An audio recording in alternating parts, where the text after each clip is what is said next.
they're going to have questions. We are live. Hello, everyone. Welcome to the Magic Online Halloween Party. I am here with my really good friend, Johana Pansera. And, not only are we friends, but we get to create together and work together. And we've been kind of playing together for 4 years. Mm-hmm. Maybe, yeah, something like that, maybe longer. And through those times, every Halloween, this conversation comes up. We start to talk about rituals and all Hallow Eve and all this stuff. So I'm so excited to be here with you today and just to chat a little bit about like what you know, and what magic can we play with here today. Mm-hmm. Yeah. And please know everyone that's joining us, hello. If you're in the chat, feel free to ask any question you would like to ask, or if you have any information, if you have something you want to share, feel free to share. Please do. It's awesome to get like input from whatever you're celebrating or not celebrating. Right. Yeah. So tell us, so you're in Sweden, right? Yeah. And you were saying that until recently, Halloween wasn't even what you guys celebrated. No, exactly. I mean, it's just kind of the last maybe 5-ish or more years that, especially for kids, picking it up. And in Sweden, since we don't have that, or at least we're going to come back to that, but at least for a long time, we didn't celebrate in this way. So it always creates this total confusion of what day is it to go trick-and-treating, like, because the parents don't know, because the parents didn't do it. So there's always this great confusion of, when is exactly Halloween? When's the day to go trick-and-treating? That's incredible, because my reality growing up, like, I was trick-or-treating before I could walk, right? Yeah. So to be a parent being like, oh, what is that day where you're supposed to go trick-or-treating? Yeah, exactly. Like it's applicable from the outside more than like it's just in your veins, like it is for you, I'm sure. So our traditions from, I think it started in the 50s after the Second World War, because there were traditions of lighting candles on the graves. So that's been kind of the thing that we were doing. And before that, it was more like when we were Christian, it was like the Catholicism in Sweden. So saints and martyrs are a very big thing. So that was kind of the day from the beginning, All Saints Day. And then by we had this Martin Luther, so we're more like Protestants in Sweden. So then it became more like All the Souls Day or the Saints Day, but more of the past loved ones that we celebrated. But it's kind of funny, because when you look at it backwards, like way before in the Celtic and the Viking ages, we used to celebrate kind of more like the Halloween, like the Wiccan holiday of Samhain, that some say Samhain is the origin of the name Halloween, and some say it's All Hallows Eve. Oh, so who knows? And that's very interesting. Yes. But I always find it fascinating that there is so many things that kind of connect us in, like the rites of passages or the celebrations of the seasons changing, and the more of the connectedness with the energies of the earth changing or the life changing. I always find that very fascinating, that you can look into all kinds of corners over the world, and we're celebrating kind of in the essence the same thing. Like in Mexico, they have this, Dia de los Muertos, where they have these ofrendas, the altars, where they celebrate their past relatives, and more like a joyous celebration. Yeah. I'm sorry. That's okay. It's my son. Is he okay? Yeah. Okay. She's got the sweetest son. I have just seen him a few times and I adore him. He's cute. Yeah, he's super cute. I'm just gonna text him while you're speaking. Okay, and I'm gonna highlight something that you actually said, which was kind of very cool, to tap into these celebrations happen at a certain time every year, which correlates with the earth changing. And so the way that you said the earth changing had this really cool energy to it, because as we know, like there's all this orbiting going on, there's this moving closer to the sun, there's all the things, right, all the sciencey things going on. And but to actually acknowledge the cycle, the change that the earth is having. Yeah. And then people all around the world celebrating or honoring or acknowledging that change in their own different ways. Yeah, I feel like sometimes what we call the pagan traditions or the savages traditions were kind of more in tune and connected to the earth, because it was more like they have more like the polytheistic kind of mindset. They have the different gods for the different energies, and maybe sometimes for the different seasons even.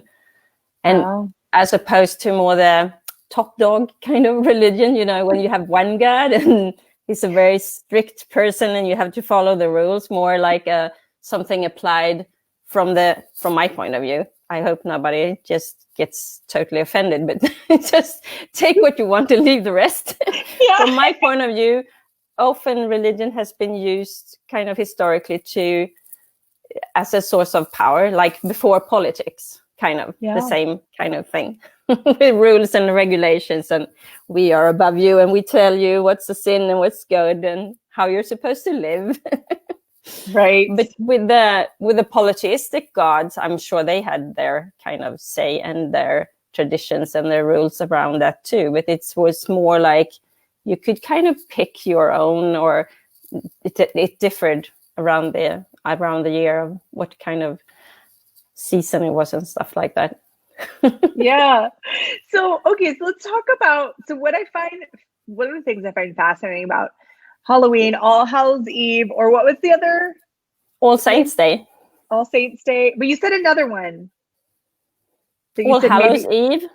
You said Halloween maybe came from, it started with an S. Samhain. Yes. The Celtic. Yeah. It's spelled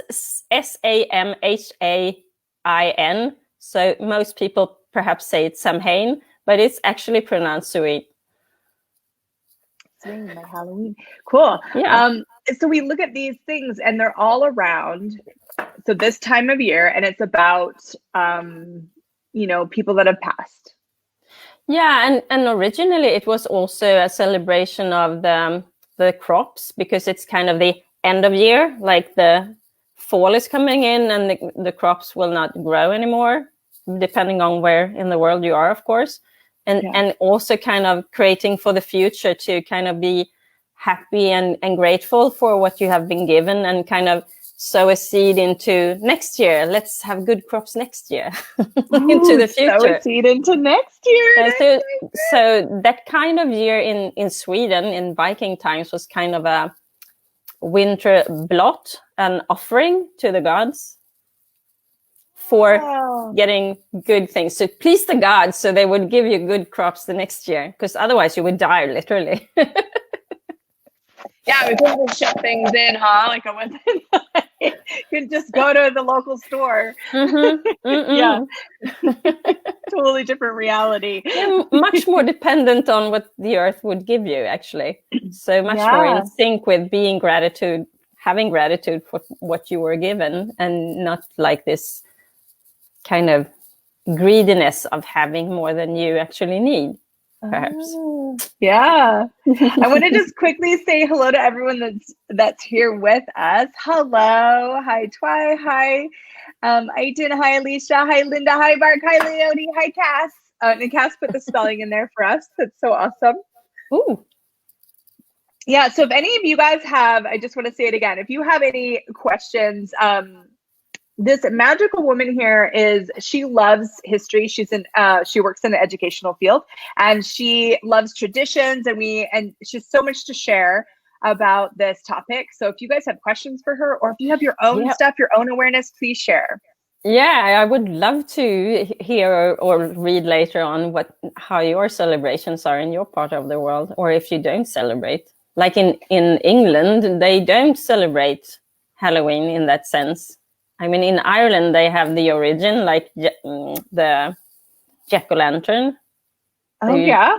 Yeah, but in England they kind of more celebrate Guy Fawkes Day, which is a completely different thing. Like what is celebrating?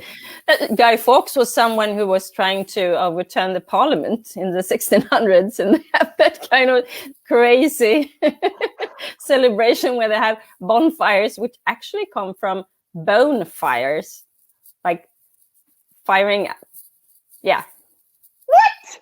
Yes, setting the bones on fire. That's bonfire from the beginning. I did not. You know what? You use these words and you don't always know where they come from. That's no, cool. I know. Well, I like that kind of stuff.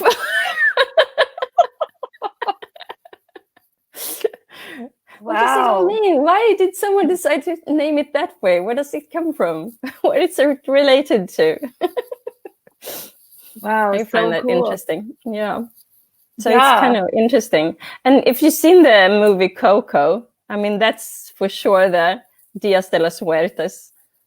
And they have these funny traditions I've read about. I've never been to Mexico, but I've read about that they give each other little skeletons, and preferably in the deceased ones, the loved ones, what they liked to do. So if they liked soccer, then it's a tiny little skeleton playing soccer or something like that. It's hilarious. And they have this breads and candies looking like skulls and bones and stuff. Wow. And what a different, I'm in Canada, North America, like such a different perspective on, death, after death, afterlife, and all that kind of stuff. And really, we don't want to look at like bones are scary, bones are evil, like, and to have like decorated. Yeah, exactly. And it's funny because when you say that, I was thinking about like in Mexico, they ofrendas, and when they celebrate like that, it's like coming together and meeting where their past lives. And here we have the thinning of the veil, like it's a scary thing, but they have a completely different perspective of, oh, good, great, now we can see each other again and celebrate.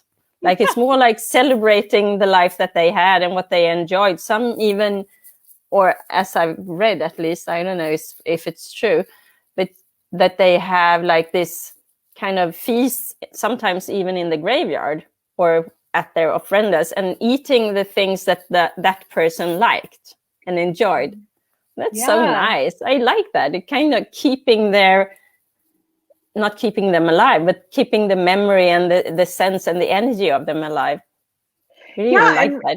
I really like that too. And it's you can still receive. Like you're receiving from, because they were in your life, you adored them. They no longer have the same body. But you could still receive and you could still give to them, and like having that celebration. That's so cool. Almost like an invocation of their energy, kind of connecting with them again. I like that. We do this kind of separation so much in the Western world. Like if they are deceased, oh, so sad. And it's sad in some sense, but I mean, you have them in here or around you, or like whatever capacities you have. Like it is not really gone. You just can't touch their body. Yeah, absolutely. So what a cool invitation to something different. There's a question in here. Hi, John. Oh, John Ashford's here. Hi. He said this is beautiful. So Cass wants to know, can you tell us more about Denmark's traditions and how do you celebrate with your family? Well, I think Denmark is pretty close to Swedish. I'm not totally sure how they do it in Denmark, but I guess it's close to Sweden, at least before. I don't know if they do Halloween like we do, because the American culture seems to seep in very much globally in many areas. So before, I think they have had more like the way that we did it in Sweden, and many people still do. I mean, we go to the graveyard and light candles on the graves, and many people like clean up the grave and take away the flowers and kind of clear out and make it pretty for the autumn and winter season, and put the candles there and kind of sit there and remember them, but not like the Mexican way of celebrating of fiesta, but more like very somber, very more serious, and in quiet contemplation more. Yeah. So what was that? So yeah, tell us about you growing up in Sweden. And did you do that with your parents? Did you go sit in graveyards? Do you like candles? Like, what was it for you? Well, we didn't do that much, because my grandparents lived in like 60 miles away, or Swedish miles, like 600 kilometers away. So not very often at that time of year did we go and lit candles on their graves, actually. It was more like a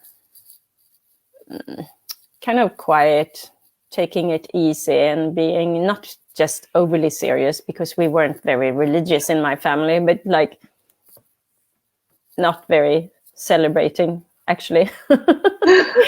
We were going to the church more on the Christmas, because it was more kind of fun. Yeah. All the lights and the psalms and the nice singing and stuff. Aww. I liked it more when I was young. Yeah. I bet. So did you, Jermaine says hi. Sorry, I got squirrel. Hi, Jermaine. It's a magical, amazing person that lives in Oregon that I got to meet a year ago at a Zip and Magic class, and John's with him. Hi, guys. And then Mark says, I used to be so scared of anything spooky, and now I think that it's cool and interesting, and he loves these stories. That's so cool. Nice. Yeah, you have to really wonder how much that fear is in plants. For sure. Where you could have a whole culture that is in celebration, that is excited for the thinning of the veil thing. Isn't that interesting? Yeah. And then you have this other whole culture that's like, yeah. And I mean, not to bash religion, because I know it's a comfort for many people, but often, like the more monotheistic religions have kind of not kidnapped, but they have kind of taken the older traditions and made them into church traditions. And then, of course, you have to kind of talk bad about the old ways to get people to do the right ways in some perspective. So what are some many of those? Church, I mean, for the All Saints Day is, of course, a kidnap of the Samhain or the old traditions of, I mean, if you look at, they have even found when excavating old Viking graves and stuff that they are placed, that the entrance to the grave, they have made these hills or kind of stone entrances. They are facing the east-south direction where the sun sets in that time of year, and found a lot of shards of pottery and stuff. So it might depict that they were actually also kind of visiting their loved ones. Very interesting. Yeah. Oh, that's so cool. We have that kind of, that's where it becomes interesting also for me to see that we have had some kind of general need or kind of want to celebrate in similar ways around the world, that we want to have special rites of passages, special rituals for remembering our past ones and things like that. I find that very interesting. Yeah, me too. So cool. So Karen says there's no Halloween in Taiwan nor any American holidays, but here in China is adopting American holidays now. Oh, that's fun. I would love to know, Karen, and if you can share, so this time of year doesn't necessarily have to be the day of Halloween, but is there something that you guys do in Taiwan that has to do with, those that have passed? I'm just curious if it's like a global awareness about this time of year. Let us know, Karen. Oh, she said we have lots of ghost stories and spirit stories or legends in Chinese culture. Yeah, they do. And with the dragons and old ancestors and stuff, that's a very big thing there. Yeah. Don't piss off the ancestors. That might be bad. Right? I think that's the fear. I think it's you know, it's so interesting. And coming to, so you and I both play with something called Access Consciousness, for those of you that don't know. And hearing the description of entities, the conversations, the communication available really changed my whole reality with you know, ghosts and spirits. And it's been so cool to actually be able to give those tools to my kids so that they don't have that fear. They don't have to, you know, and then they still like, so there's something about this Halloween time where I think they want to be a little scared. Like I wanted to too. Like it's kind of fun to kind of like wonder about like something surprising you and something jumping out. And and it's more like almost like more like an excitement or exhilaration of the unknown, like tapping into mystical, magical possibilities more than fear, I think. Like it's that tickle in the stomach, like like that's more like exhilaration, I feel. Yes. Yeah, exactly. Beautiful and some people do need like a stronger dose, so it looks more like they like to be scared. Yeah. That's what I perceive it as. Yeah. It might be totally different for someone else. No, I like that. And actually me and John Ashford that's on here, when we were doing his cooking show, he's talking about loving like horror films and loving like the suspense of it and that exhilaration. And it has an aliveness to it. It can feel really like, you know, alive and fun in your body. And I love what you said about the unknown. Like there's these mysteries of magic within the traditions and within the world without bodies. And I feel like maybe that was part of why people were also having these traditions of and talk about it like the thinning of the veil, like making hidden possibilities more available to us. Maybe that's part of the allure also to like the excitement of that kind of, I mean, how many lifetimes have we lived through and have had that celebration already like imprinted into us, like this is the time of like where anything is possible.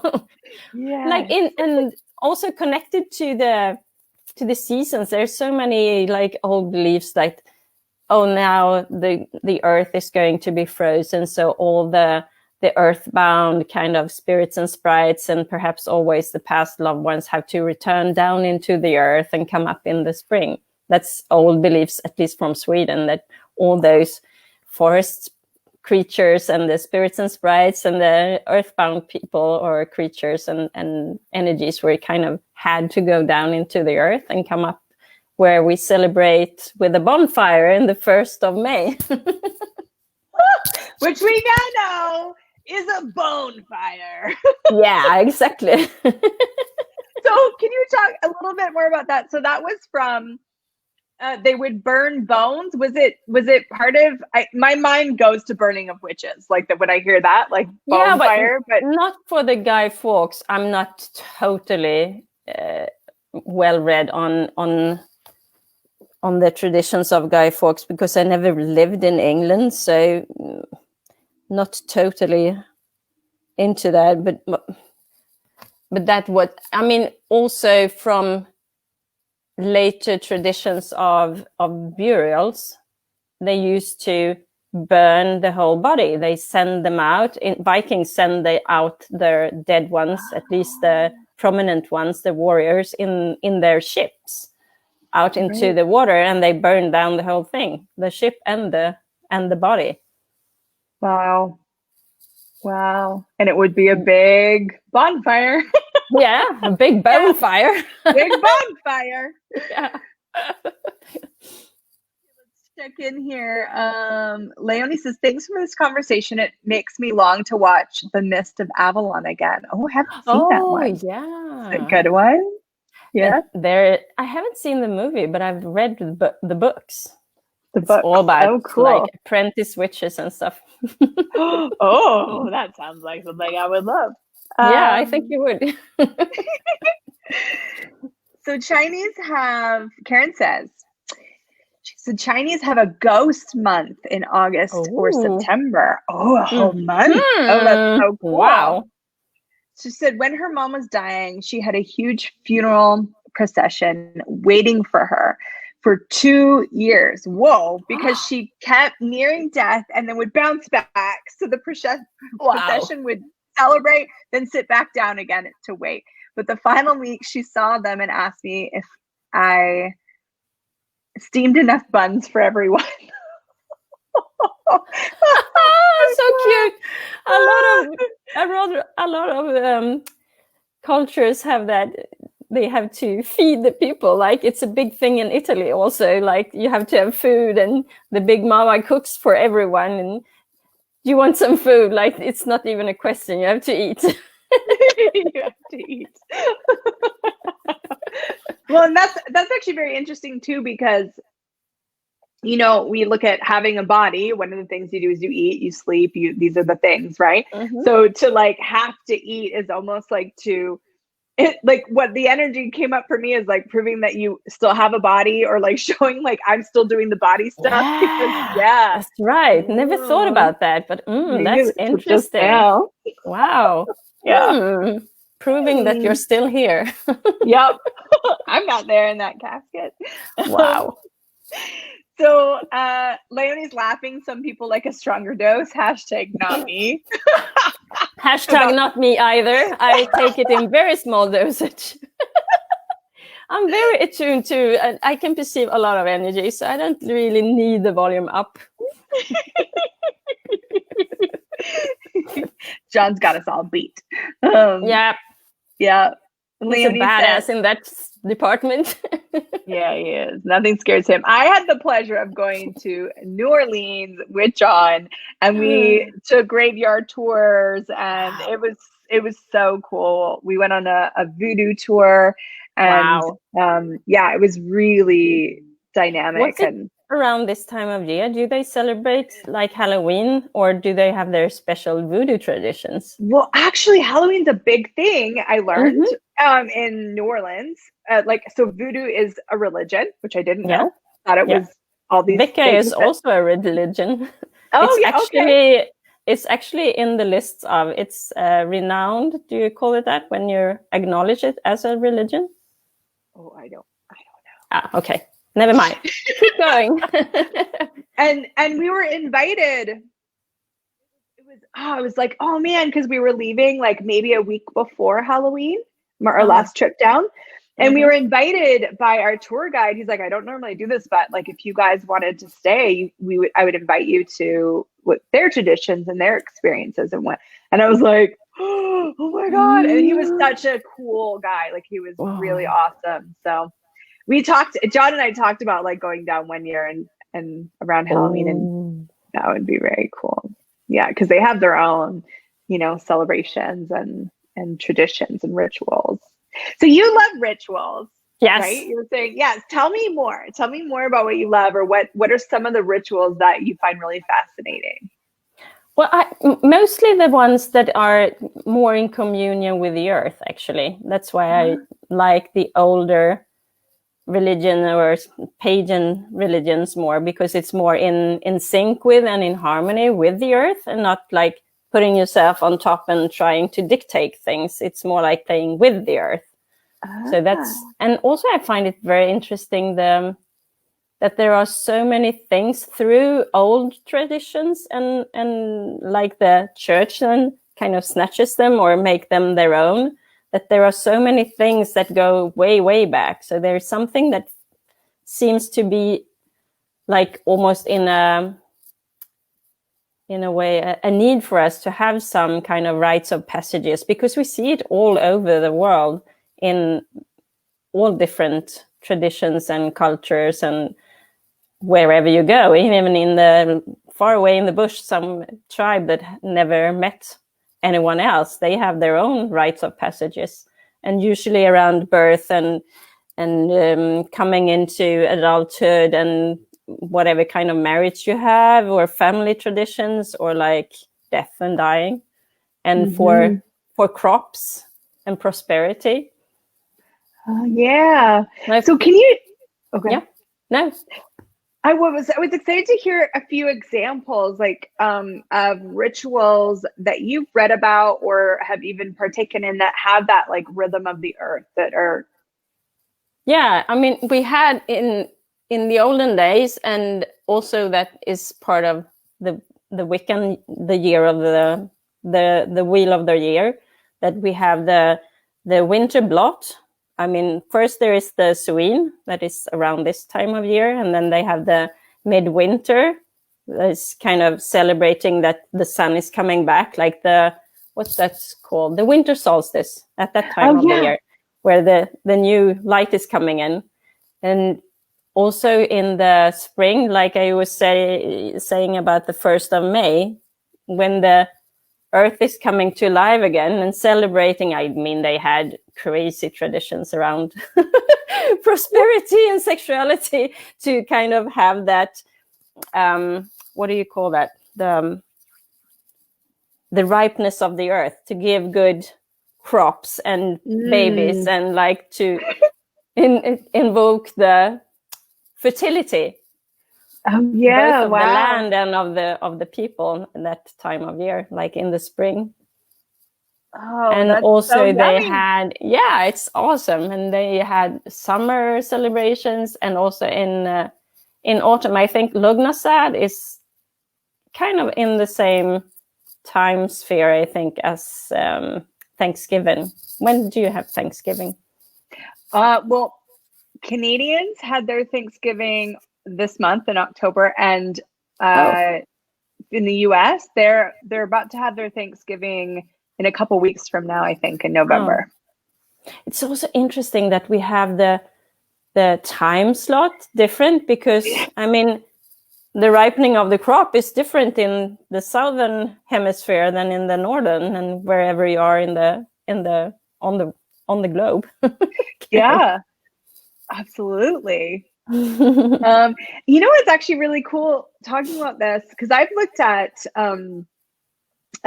traditions and rituals a lot with my kids. So for example, when I was married, you know, we would do, so what did you do with your family? What did I do with my family? And we would do both. That was just kind of cool. Yeah. And then when I separated after a couple of years, I realized that I could create anything. Like I didn't have to follow some traditions. So I started to actually explore what traditions, what rituals would I like to have with my kids. And we would try some stuff out and play with it. I mean, we never really make anything solid or significant, but what you invited me to today, and I just want to point this out if anyone else wants to, like, I'll have some of that, I always had this little sense that something was kind of lacking.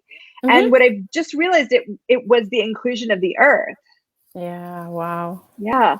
Because it's one thing, like, yeah. So like, especially, so here in the fall, we trick-or-treating, going, you know, dressing up, like there's not actually a lot of people that are like Canadians that are not part of another culture that are going out thinking that they're going to see, you know, someone from the other side. They're not like dress up your kids, eat candy. So even the candy, the chocolate, like it's not even like earthly, you know, like harvest and having like these big meals. It has like this totally different, almost a detachment of the earth. Yes, exactly that. Yes. And I'm like, oh, this is what's been missing for me, is this inclusion of the earth and the traditions that I want to create. And even at wintertime, at Christmas, and all that kind of stuff. So like if we were to craft new rituals and new traditions. Ooh, I love this. Yes. and from the play and the joy of it, it doesn't have to be significant or even solid, you know, you do it until it's not fun anymore. But what inclusion of the earth and bodies and all of that could we have with these? Wow. Yes! I love what you said of not making it solid, because that's what usually kind of makes me jump off any tradition. Like they make it too rigid. You have to have the green candle this time of year, or now you have to have the black candle, and you have to say these words, and you have to face this direction, and it's too much. You have to, and it's not coming from like a sync or connection with the earth, because that shifts and changes. It could not possibly be the same way every time at the same time of year. I mean, you could kind of hone into a specific energy of, at this time of year, I like to celebrate the past ones, or at Christmas, I like to celebrate the magical possibilities, or whatever it is that you kind of put on to that time of the year. But I love the invitation that you said to not make it solid, more like, oh, what would it like to be this year? What would we like to incorporate this time? What does the whispers of the earth tell us now? What would my body love to do?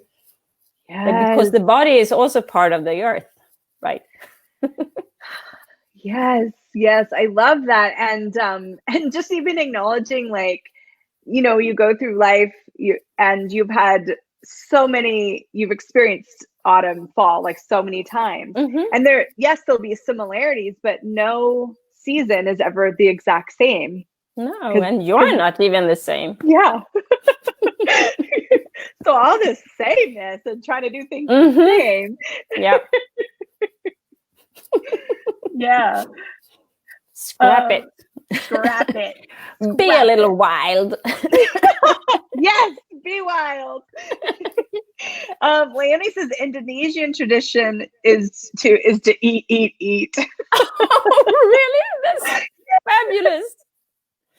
Maybe it's because the crop is kind of very rich. A lot of traditions have that in the end of the crop year, kind of the celebration of the, what do you call that? The abundance of food. So you can kind of eat. And also in some parts of the world, like in Sweden, it was kind of good to prepare the body for the long, cold winter, that you kind of had to add on some fat. Yeah. Some isolation for the cold. Yes, totally. And have the food when it's fresh, you know? Yeah, like exactly. Yeah. Because then we had so long time in Sweden, or we still do, but we have refrigerators now, so we can keep the food fresh, but we didn't. So a long time it was just like dried up things that you have to wetten down. And I mean, that's not the same. No, that is not the same. So yeah, it's the celebration of eating and the celebration of, your body getting all that pleasure from all the food. Yeah. Karen says her mom was royalty. She's 36th generation from a king. Wow. Oh, no wonder she had. I wonder what kind of rituals and celebrations they had. Yeah. Wow. Yeah, people are, Leonie's saying the same thing, the rigidness of saying the right words to invoke magic, all that stuff, not really for her. No. And then she said, oh, maybe it was just my family. Nah, I don't think so. You're being a humanoid, I think. Not very keen on rules. Absolutely. Yeah. And it doesn't breathe then, does it? Where you have to keep something strict and you have to follow something. It doesn't breathe. The life is not kind of flowing in and through and from the earth and from you. There's not the same aliveness and richness in it. Yeah, which is so interesting because tradition, like even the word tradition, I actually want to look up the definition. Yeah, do. Right now. Please do. Tradition. It has like something that it's traditional. We do it. So the tradition is the customs or beliefs of generation to generation, the fact of being passed along. Yeah. Right. And so you could look at that from that structured thing, but what if it could also be like an energy passed on? Like, so if it was, so with Halloween, All's Hallow Eve, a celebration of those that have passed, like there can be like, we have to do these things because it's tradition, or there's this, hey, this is an energy that we notice around this time of year. We celebrate this. How would we like to celebrate it this year? Yeah. So the tradition is more of the acknowledgement of something and and the presence of something rather than the form and structure of following traditions. Wow. I just got this vision of seeing or sensing all the ancestors way back to the start of life, kind of like who came before, like being behind me, like having my back, and like how many bad and good decisions have been made for me to be here. Like that's almost impossible. That's kind of freaky fun, right? Kind of gives you a free card to do whatever the fuck you want, because it's like impossible for you to even be here. Like every little decision or choice, like for thousands of years, conscious, anti-conscious, unconscious, good choices, bad choices. That's crazy. That is, wow. It's very vast when you look at it. Yeah. So what a fun holiday. And you guys maybe post this, and if you see this later, I'd love to hear what are your traditions? What are your rituals? And how do you go about, like, when I look at that with my kids, like, you know, every year I ask questions about it. Like, what would this year like to be? And now I'm going to include the earth. So I'm so excited about that. But it really has that energy of creating it as greater every year rather than doing the thing that you're supposed to do. Yeah, for sure. Yeah. Wow. Yeah. I like that. Me too. Really like that. I would love to hear if someone gets like an idea, or like share if you got like ideas for how you would like to do the rituals or your traditions now, or if you have your own that you have created. Like for me, when both my parents died, we had to reinvent Christmas. Like, how do we celebrate now? What new traditions can we have? And like me and my kids, we don't even enjoy the traditional food for Christmas. So we're kind of leaning in more to the Italian food tradition. Fun! That's what we like. So there's no ham or herring in our home. No sausages. No. I don't enjoy that. Yeah, that's so amazing. And I think a lot of people, they hold on to traditions as though that's the only way to honor. But what if, I think that's what if the most honoring thing to, whether it's this time of Halloween and you're celebrating or honoring those that have passed, like what if the most honoring thing that you can do for them is just to be present? Yeah. And then have joy, like, and whatever it is that creates joy. What do we wish for our kids? Come on, we want them to be happy and have joy and like be like this full of life, embracing life. That's whatever would we wish for. I mean, I would certainly love them to fuck all traditions if that made them happy. Yeah, totally. You don't like that, you don't have to do it. No, choose your own adventure, kind of. Choose your own, like those books. Yeah. Cass said traditions from the Latin meant delivery, surrender, and handing down or giving up. Giving up. Ooh. Oh, yeah. And whatever Alyssa that brought up. Yeah, let's clear that. Alyssa said, I wish I knew my great-grandmother's Cherokee way. That would be fun to reconnect to. Well, wonder if you talk to her. what could be possible. I bet some energy of her is in her. Mm-hmm. But yeah, I find it fascinating too to learn about these traditions and rituals, and then not necessarily you like have to now take it on. It's that curiosity. It's like when you learn about someone, right? I learn about you, and I learn about what you're interested in, and I'm so excited, but then I don't like have to make it mine. No. It's more like a smorgasbord. Pick and choose whatever you like, and you can nibble at them things and try it on and see if you like it, and then you don't have to carry that on to next year if you didn't like it. Yeah, it's so fun. I think it enriches. I mean, the more I learn, I guess I have a hungry brain also, but the more I learn, I mean, yeah, the more I learn, the more choices do I have. I mean, it kind of just adds on to the wonderful mystery of life, really. Yes. And isn't that funny? Because I have a thirst for consciousness. Like I just I'm like more. Yeah. And we talk about the mysteries of life, the mysteries of magic, the mysteries of the earth and of the world.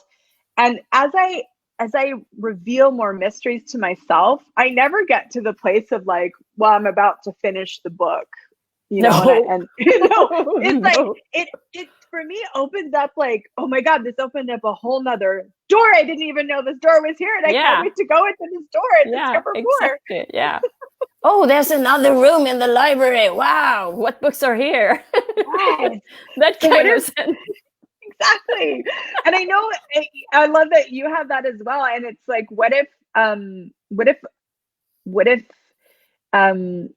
getting a sense of the mysteries, actually becoming aware of what is mysterious, gives you more mystery, not less. Not a dull, predictable life. It actually creates a more magical, wondrous, unexpected I think it's life. Quite the opposite, because the more I learn, the less I think I know, in a sense, like it's just kind of, it's like a room. First, it's like a small little closet, and the more you learn, it kind of grows and grows, and then it becomes like Hermione's bag. Like it looks small, but then its universe is inside. Oh my goodness, I didn't know you could go there.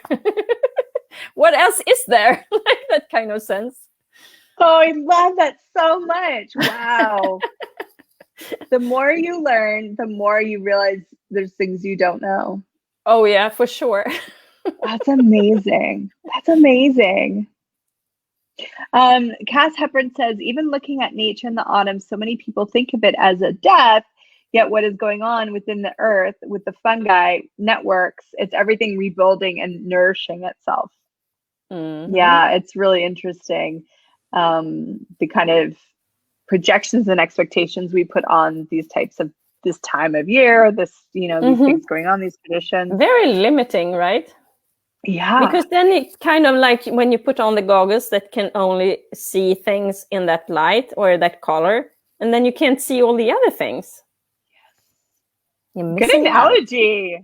Good. Yeah, you are missing out. Missing out. And Karen said, I didn't create traditions with my children, and so great. I can now create whatever flows. Thank you. Oh, yeah, awesome. Absolutely. And from a new space of tradition where, I used to do like every year, do the same things with my kids. And then when those traditions went away, I remember being kind of upset. Like I was like, oh, I used to do this. Yeah. Like I used to have, I would get like hand painted, tree ornaments. Oh. And I had them and the year was on them, and I had like one from China my friend had given me and all these. And so in the separation, my ex took them and wouldn't give them to me.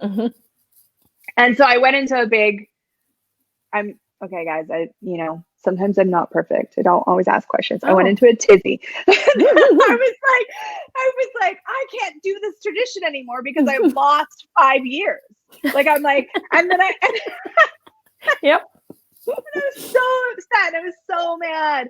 And then the kids tell me that like a bunch of them got broken, and he broke, like, I was like, oh my God, he broke my tradition. And it was like, because I had this grandiose idea that when they were all grown up you were going to have a tree full of these ornaments, and every ornament was going to represent some year that we spent together, and the grandkids were going to have ornaments. And so there was an energy of it, but then there was also the strictness and the form and structure of it.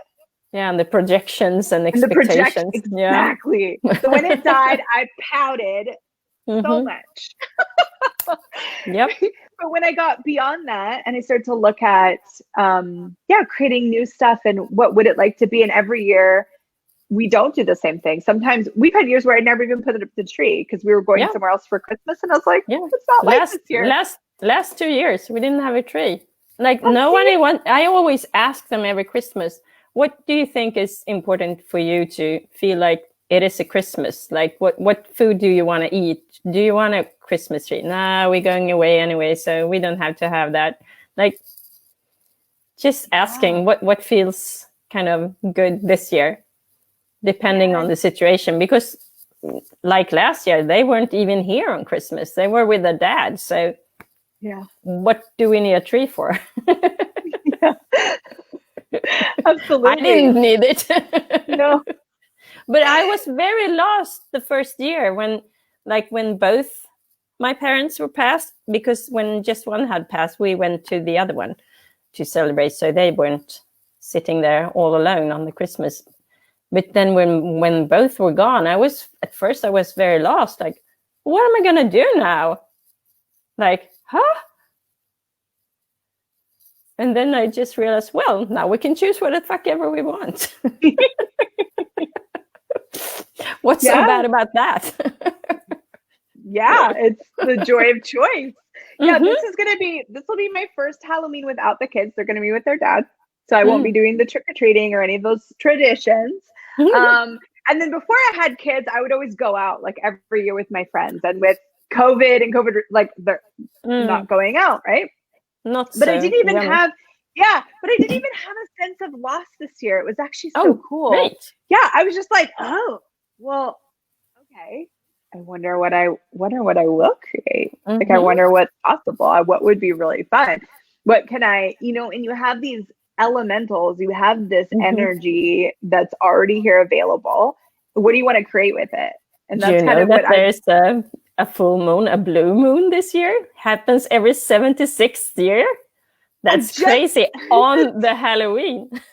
That's crazy. How magical is that? What else could you need? Like, go out and stand naked in this moonlight. That actually crossed my mind. I didn't pick it out there of your brain.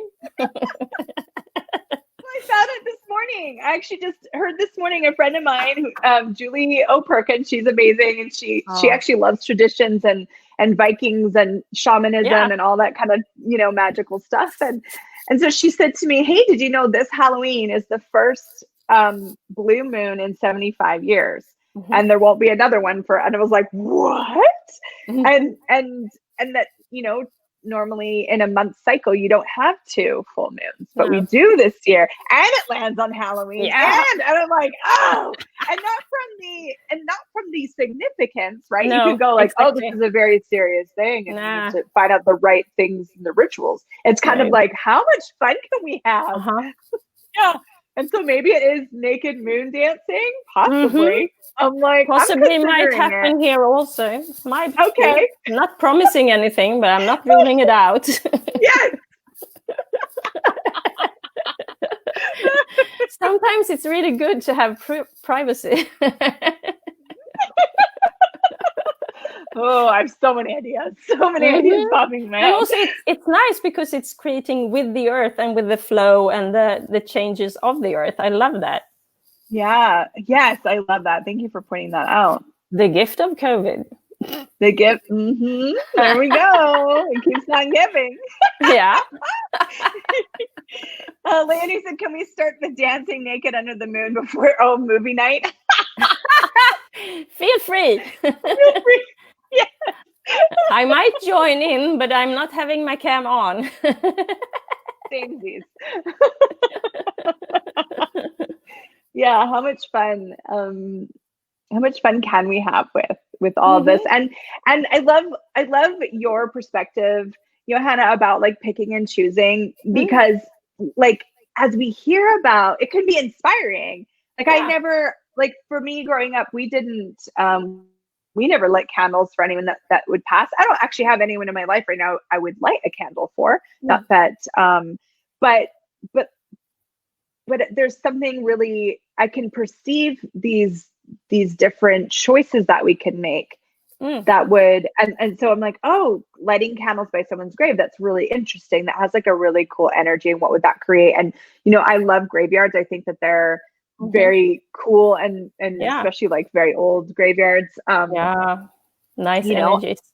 And then tapping into like the thinning of the veil, like learning these different rituals, and then are there molecules of that possibility I want to bring into to my day this year? Yeah. I wonder if there are special blue moon elementals. Me too.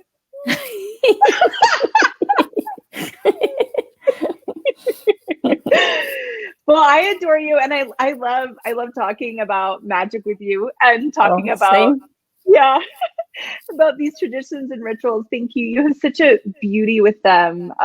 Oh, thank you. Yeah, it's really my jam. I love these things. I think we all should embrace like more modern mysticism and making it our own. Like, don't follow any rules. Just make it your own. What's fun for you? Have the playfulness and the kind of joy with it, rather than the strict you have to. Yeah, rules don't apply to us, rebels.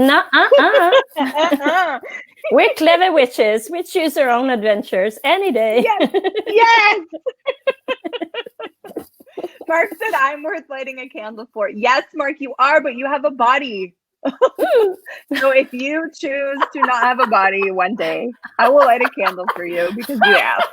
But I like that comment in a sense. Why do we always honor people when they're passed? I would love to light a candle for people that I care about, that I can't be present with. Maybe that's the COVID ritual for this year. I'm gonna light a candle for you, Cassie. Oh, I'm gonna light a candle for you. Oh, nice.